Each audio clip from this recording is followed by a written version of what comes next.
about a coup. How do you start a coup? Somebody has got to bring that up.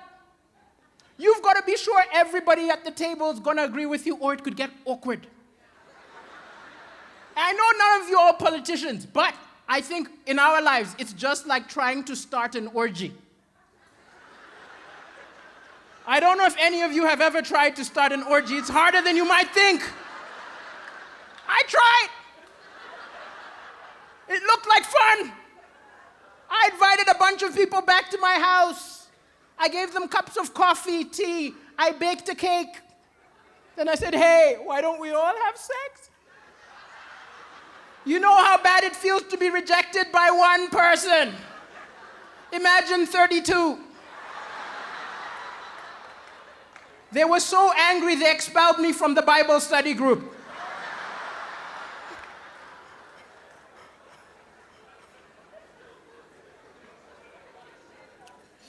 And it's weird living in England, right? Because you know where the minorities there, right? And people always ask me, do I get a lot of racism, right?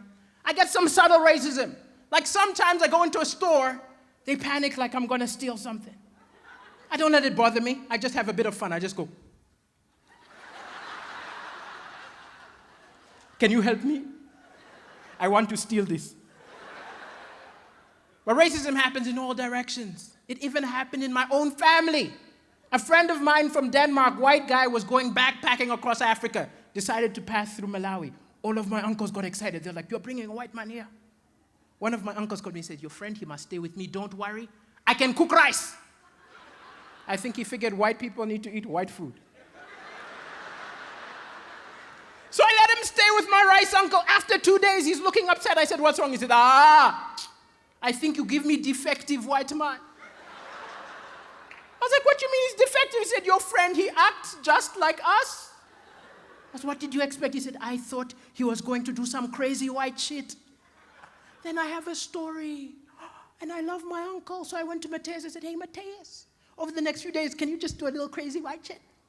He said, no, I'm the first white man he's ever met. I think it's very important that I don't live up to any false stereotypes. I said, Mateus, you're not paying for food. You're not paying for accommodation. The least you can do is some crazy white shit. So he slept with my uncle's wife.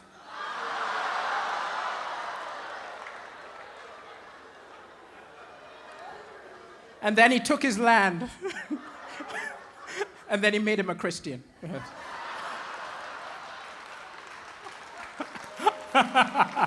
You're looking at me like I made this shit up. And you're like, you're a white South African, right? You have to live with the stigma, right? People always think white South Africans are racist, even if they're not. I've got a friend, Kyle, white South African. He goes out to a bar with me. We're at the bar. We order drinks. They hear his accent. They always get very worried with me. Are you okay? It's good. And I was watching all these silly reality shows like Big Brother Africa. Shows are crap. It's boring. It's normal people. They put them in a house. If we want to have fun, give it to me.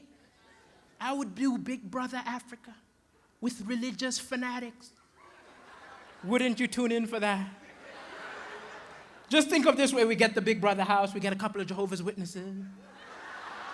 Get a couple of Mormons. Get a couple of Zionists. Get a couple of Taliban Muslims. Put them in the house together. And then you starve them.